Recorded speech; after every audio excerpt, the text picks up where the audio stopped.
of State for Textiles and Sri Rajkumar Malhotra, immediate past chairman EPCH, Dr. Rakesh Kumar, chairman IML, member of my fellow members of Committee of Administration EPCH, Sri R.K. Verma, Executive Director EPCH, overseas and domestic buyers, press and media, ladies and gentlemen. It is my proud privilege to welcome you all to the inauguration ceremony of second edition of GI Fair India 23. I am honored to welcome Srimati Darshana Jadhav, Honorable Minister of State for Textiles and Railways, for visiting this unique fair. She has been strong supporter of traditional crafts and through the GI Fair I hope she will be able to witness a large congregation of the unique GI tag products. The Indian GI tag products are invaluable treasures of incredible India and aim to build confidence amongst the buying community. Most of the applicants for GI are from rural backgrounds, and GIs are normally used for agriculture products, foodstuffs, handicrafts and handlooms. Some of the examples of registered Indian GIs are Jamnagari Bandhani, Patan Patola, Kashmir Pashmina, Dazzling Tea, Bandar Laddu, Kangra Paintings, Chamba Rumal, Ipan Craft, Bastar Dokra, Chanapatna Toys, Kolhapur Jaggery, Punjab Fulkari and many more. The Honorable Prime Minister of India in one of his Mann Ki Baat address stressed on the need for each and every Indian to be vocal for local, as it does not take long for the local to become global. With these motivating words of Honorable Prime Minister of India, I am happy that EPCH has initiated the GI Fair India, which is being organized as one of its kind fair to promote GI products from across the country, all under one roof. This is a place to broaden GI's horizons with unique products as well as crafts. Curated with an ambition to take these to the world markets, GI Fair India 2023 will offer to source India's best nurtured treasures, traditions and rarities. The second edition of GI Fair India 2023 will have participation from over 400 plus authorized GI products such as associations, artisans, primary producers, exporters, SHGs, as it is an event promoting the exports of Indian heritage from India to all parts of the world. The GI Fair will also have a thematic pavilion set up by various trade organizations, include Tea Board of India, Spices Board India, Agriculture and Processed Food Products Export Development Authority, Directorate of Industries, MSME Department, Government of Odisha, Department of Industries and Commerce, Government of Assam, Jammu and Kashmir Trade Promotion Organization, Uttarakhand Handloom and Handicraft Development Council, Uttarakhand Organic Commodities Board, Goa State Council for Science and Technology, Government of Goa, TriFed and many more. नमस्कार, आज के कार्यक्रम के मुख्य अतिथि हमारे वस्त्र मंत्रालय की वस्त्र मंत्री भारत सरकार एवं रेलवे कार्यभार मंत्री मैडम दर्शना जोशी जी, जो हमेशा हम सबके साथ हर कार्यक्रम में रूबरू हुई हैं और ऐसा लगता है जैसे परिवार का मुखिया हम सबके बीच में हम सबको एक पूरी तरह से निर्देश दे रहा है और साथ में हमें एक आगे आने वाले समय के लिए एक पूरा वे फॉरवर्ड भी हमें बता रहा है। आपका बहुत बहुत धन्यवाद। आपने पार्लियामेंट सेशन होने के बावजूद आज समय निकाला और आज यहाँ पधारे। मंचासीन chairman APCH, past chairman APCH, COA members, Verma ji, colleague, overseas buyers, friends, आज के कार्यक्रम में मेरा उद्बोधन नहीं रखा गया था, लेकिन माननीय मंत्री जी ने जिस तरह कुछ सब्जेक्ट्स मेंशन किए, मुझे लगा कि APCH की तरफ से और आप सबकी तरफ से मैं उस पर थोड़ा प्रकाश डालूँ। मैडम, आपने जो लोगों की बात कही वो वास्तव में बहुत ज़रूरी है और हम लोग इसमें चाहेंगे कि इसके साथ में जो आज की टेक्नोलॉजी है उसमें QR कोड को भी इसके साथ ऐड करें, ताकि कोई भी व्यक्ति जब इस प्रोडक्ट को खरीदे तो सीधे QR कोड के मार्फत उसके रजिस्ट्रेशन से सीधा वहाँ तक पहुँच सके। और अगर वो उसको पूछना चाहे कि ये प्रोडक्ट का लाइसेंस, इस प्रोडक्ट को बनाने वाले निर्माता के बारे में जानकारी और ये सचमुच में प्रोडक्ट फेक तो नहीं है, वो भी उसके साथ लिंक किया जा सके। मैं समझता हूँ कि APCH इस डायरेक्शन में तुरंत सब मिलकर के इस पर टेक्नोलॉजिकल काम करेंगी। तमिलनाडु वालों ने प्रोडक्ट के लिए किया, तो मैडम उसका मार्गदर्शन हम वहाँ से लेकर के, जैसे मैडम ने बताया तमिलनाडु में काम हो रहा है, क्योंकि आज जब फॉरेन टूरिस्ट आगरा में, जयपुर में, बाकी सब जगह जाता है तो सभी लोग एक ही तरह का प्रोडक्ट बेचते हैं और सभी लोग ऐसे प्रोडक्ट में, मैं अभी लखनऊ गया था और मेरी पत्नी ने कहा था कि वहाँ से चिकन का आइटम जरूर लाइए, और जब मैं वहाँ गया तो मुझे कहा गया था कि सेवा की दुकान से लाइएगा,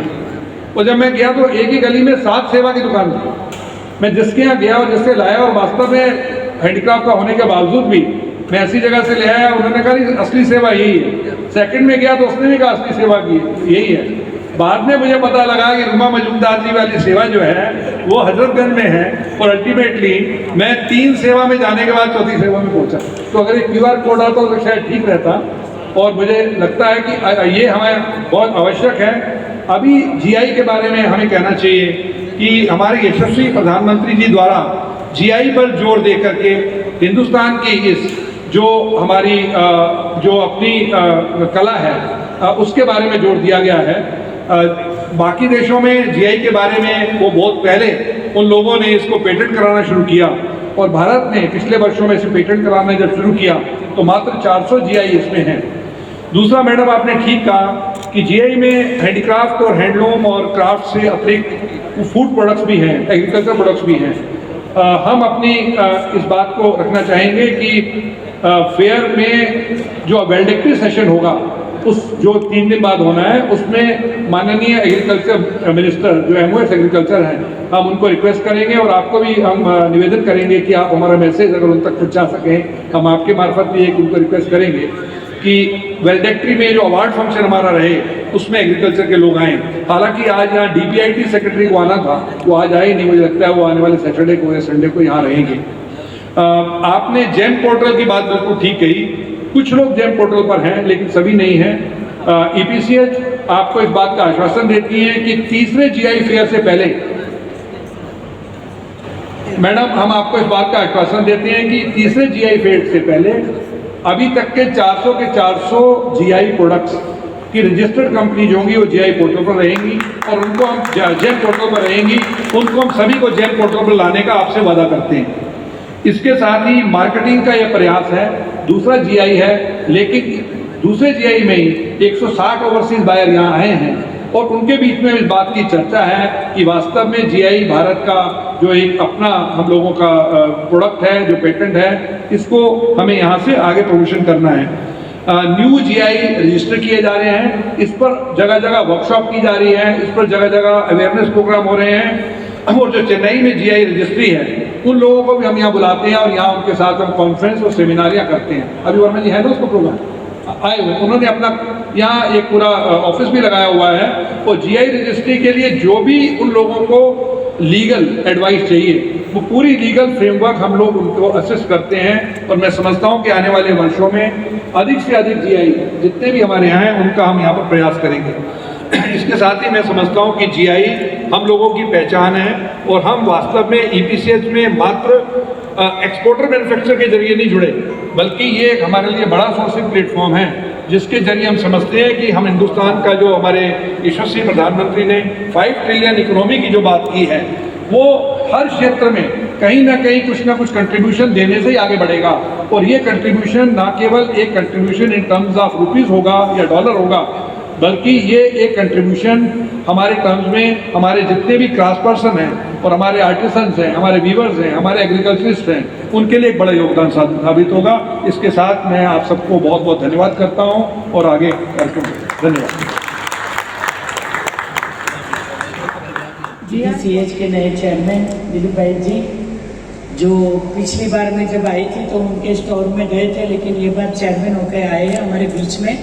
ये पहला कार्यक्रम है, उनको धन्यवाद देंगे। राकेश कुमार जी, जो हमेशा से हमारे साथ रहे और 2 साल हुए मुझे मंत्री बने हुए, कई बार मिलना हुआ और कई बार जो अच्छे से प्लानिंग करी हम लोगों ने हैंडलूम हैंडीक्राफ्ट के लिए, तो जैसे पायोनियर अपने भीष्म पितामह जैसे हो गए। तो उनके बिना, उनकी गाइडेंस के बिना कोई लोग आगे नहीं बढ़ पाएंगे। तो सभी मंच पर उपस्थित राकेश जी, जो उनके साथ भी मैंने बिना एग्जीबिशन भी कई बार बातचीत हो चुकी है। तो ये दूसरा GI फेयर यहाँ पे है, तो पहले में भी आई थी, दूसरे में भी आई और आगे वाले समय में भी हम लोग जुड़े रहेंगे। मंच पर उपस्थित सभी महानुभाव और सामने बैठे हुए जो GI के लिए आए हुए जो एग्जीबिटर्स हैं, इनके साथ में friends, buying representatives, press media के लोग और लेडीज एंड जेंटलमैन, मुझे ये जो सेकंड GI प्रोडक्ट की जो 2023 के इनोवेशन के लिए आज मुझे यहाँ होकर बहुत खुशी हो रही है। लेकिन एक साल में, पिछले 1 साल से आज तक मैंने बहुत कुछ ग्रास रूट रियलिटी भी मैं जान चुकी हूँ। इसमें से कई लोगों को मिलना भी हुआ पूरे भारत देश में, और सबसे ज़्यादा जैसे 400 से अधिक यहाँ पे बताया गया। और अभी मैंने राकेश जी को बोला कि हैंडलूम हैंडीक्राफ्ट प्रोडक्ट के साथ साथ में जो एग्रीकल्चर से जुड़ी हुई चीज़ है उनके लिए हम लोगों को, और जो 2 मिनिस्ट्री है उन लोगों के रिप्रेजेंटेटिव को भी बुलाना चाहिए, क्योंकि जो खाद्यान्न से जुड़े हुए लोग हैं उनको भी ज़्यादा इसमें इंटरेस्ट होता है एक दूसरे से। और ये कारण है कि प्रधानमंत्री नरेंद्र भाई मोदी जी हमेशा इकोसिस्टम से काम करते हैं। हर एक मंत्रालय एक दूसरे से समन्वय करके काम करता है। तो यहाँ पे जितनी भी ट्रेडिशनल चीज़ रखी गई है, कश्मीर की सुरजानी से सिल्क से लेकर दक्षिण की कांचीपुरम रेशम और पूर्व की मधुबनी पेंटिंग से लेकर पश्चिम की कढ़ाई तक, तो एक भारत श्रेष्ठ भारत की तरफ हम लोग भी जुड़े हुए हैं। और सबसे ज़्यादा लोगों को यहाँ प्रदर्शित करने का, अपने आप को प्रूव करने का मौका भी मिलेगा। ये ट्रेडिशनल जियोग्राफी इनिशिएशन को बढ़ावा देने के लिए प्रधानमंत्री जी काफ़ी उत्साहित हैं, और जब भी जहाँ जाते हैं वहाँ पे अपने विदेश के दौरे पे या तो G20 समिट जो अभी पूरे देश में हम होस्ट कर रहे हैं, उसी में इसी प्रोडक्ट को लेकर लोगों में काफ़ी उत्साह है, चर्चा है और बातें भी लोग करने लगे हैं। तो आपने देखा होगा कि अभी लास्ट अमेरिका की उनकी जो विजिट हुई और लैब्रोन डायमंड जो दिया गया वो पेपर मेशे की डब्बी में बंद करके दिया गया था। तो कश्मीर से लेके राजस्थान से लेके सभी पूरे देश के जितने भी लोग हैं, जहाँ से कुछ न कुछ उसकी चीज़ें उनके द्वारा लोगों तक उनकी बातें पहुँचाने का और उनके मन की बात होती है। 7 अगस्त को हैंडलूम डे होता है, और इसके साथ में हम लोगों ने कई बार मौका किया कि हैंडलूम को अलग ना करें, हैंडलूम हैंडीक्राफ्ट को भी अलग ना करें। तो हैंडीक्राफ्ट डे के लिए कुछ सोचा नहीं है, लेकिन हमारे लिए वो हर्ष की बात है कि 17 सितंबर प्रधानमंत्री जी का जन्मदिन होता है और उसी दिन विश्वकर्मा जयंती होती है। तो हैंडीक्राफ्ट मतलब विश्वकर्मा जयंती। तो हैंडीक्राफ्ट मतलब जिसके हाथों में कला है, जिनके हाथों में हुनर है, जो अपने हाथों से कुछ अच्छा कर रहे हैं। तो हम लोग अभी, सरकार अभी 2-3 महीने के अंदर ये भी प्लान कर रही है कि ऐसे हैंडीक्राफ्ट और हैंडलूम प्रोडक्ट के लोगों को जो छोटे पैमाने में, गांव में, रूरल में, दूर दराज में, और सबसे ज़्यादा महिला इससे जुड़ी हुई है, वो कैसे पगभर हो जाए, कैसे अपनी प्रोडक्ट को अच्छे से बनाए, कैसे उनको आगे ले जाए, उसको मार्केटिंग प्लेस मिले। तो इनके लिए एक विश्वामित्रा नाम, जो ये बजट के अंदर ये शब्द यूज़ किया गया, तो विश्वकर्मा योजना जो प्रधानमंत्री के नाम से जुड़कर प्रधानमंत्री विश्वकर्मा स्कीम जब लॉन्चिंग होगी आने वाले समय में, मैं इसलिए ये आप लोगों को बताती हूँ कि आप लोग बड़े सक्सेस स्टोरीज के साथ में यहाँ तक पहुँचे हुए लोग हैं, लेकिन और कई लोग भी हैं। जब भी मैं बड़ी कंपनी या जो बड़े टेक्सटाइल के जितने भी सेक्टर है इसमें जाती हूँ तो मैं उनको रिक्वेस्ट करती हूँ, और बहुत अच्छा इनिशिएटिव कई लोगों ने लिया, हम लोगों को सपोर्ट भी किया कि टेक्निकल टेक्सटाइल हो, मैनमेड फाइबर हो, बड़े प्लेयर्स हो, अगर वो हैंडलूम हैंडीक्राफ्ट के ऐसे लोगों को साथ में लेकर चलेंगे उसकी प्रोडक्ट को लेकर, तो उनका सपोर्ट भी बढ़ जाएगा और इसके बारे में अवेयरनेस भी आ जाएगी।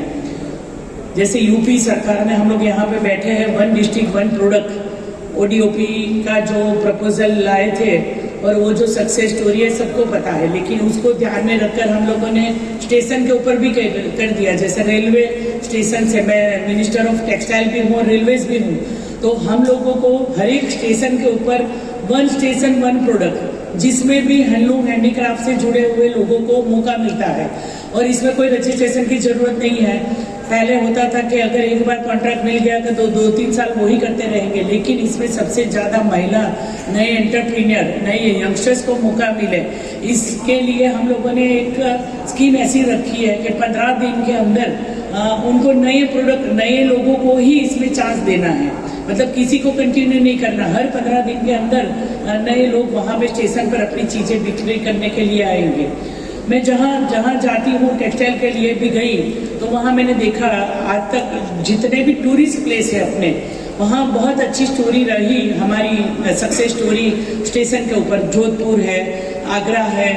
चेन्नई है, साउथ में सबसे ज़्यादा जो साड़ी के लिए जो सपोर्ट होता है कोऑपरेटिव का स्टोर है। तो हमारे स्टेशन के जितने भी जो आंकड़े आए कि इसमें क्या सक्सेस रहा, तो इसमें जहाँ जहाँ जो स्टेट ने भी सपोर्ट कर लिया, जहाँ लोगों को अवेयरनेस ज़्यादा होती थी, वहाँ टूरिस्ट प्लेस ज़्यादा होती थी। तो टूरिस्ट प्लेस ऐसा हो गया कि जैसे हम लास्ट टाइम एयरपोर्ट पर जाते हैं और कुछ शॉपिंग करते हैं, तो इसके साथ में स्टेशन के ऊपर भी अगर ये माहौल बना दिया जाए तो लोगों को ज़्यादा इसमें प्रमोशन मिलेगा। और ये जो इसके साथ में जो टेक्नोलॉजी का यूज़ आज हमारे जीवन में बहुत होने लगा है। मैं तो सूरत से आती हूँ, सूरत मैनमेड फाइबर के लिए बहुत जाना जाता है, लेकिन artificial intelligence, robotic, automatic system, automated, इसके लिए भी अवेयरनेस के कार्यक्रम हम लोग करते रहते हैं। कई जगह पे कई टेक्सटाइल के साथ में, जैसे अभी 7 PM मित्र पार्क का MOU साइन हुआ तो 7 स्टेट में जाना हुआ,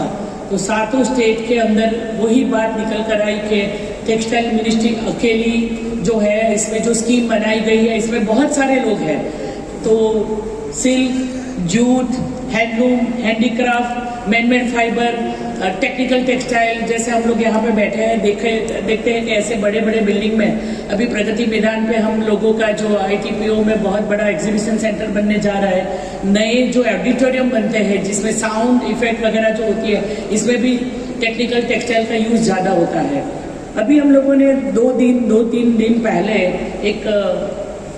मनोमंथन किया था। जैसे ये अमृतकाल चल रहा है और अमृतकाल को प्रधानमंत्री जी की मार्गदर्शन में हम लोगों ने कर्तव्य काल चुना है कि आने वाले 25 साल में हम कैसे भारत का निर्माण करेंगे,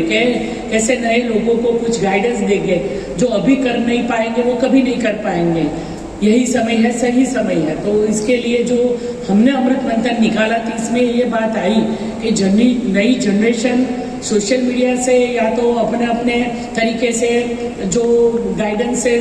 कुछ ना कुछ जान लेती है, लेकिन उनको जो सपोर्ट चाहिए, ग्लोबल मार्केट कैसा होना चाहिए, कहाँ से उनको रॉ मटेरियल मिलता है। जितने भी हैंडलूम हैंडीक्राफ्ट की चीज़ को लिए मैं देखने गई, वहाँ पहला सवाल मेरा ये होता है हैंडलूम के सेक्टर में। जैसे मैं एग्जांपल देती हूँ, आज मुझे दुपट्टा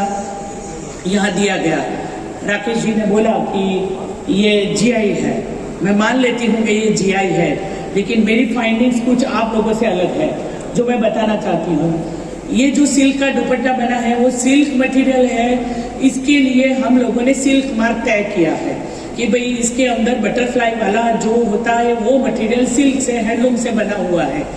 अब उसके ऊपर जो जरी यूज़ करी गई है, वो जरी, मैं सूरत से आती हूँ तो मुझे पता है कि यहाँ 12 प्रकार की जरी बनती है। 12 प्रकार की जरी में से जीआई किसको मिला है? जीआई मिला हुआ है गोल्ड जरी, सिल्वर जरी, जो रियल जरी वाले हैं। इसके साथ में जो वैल्यू एडिशन होके नई नई जो प्रोडक्ट आई आने वाले समय में, लाइट वेटेड जरी चाहिए।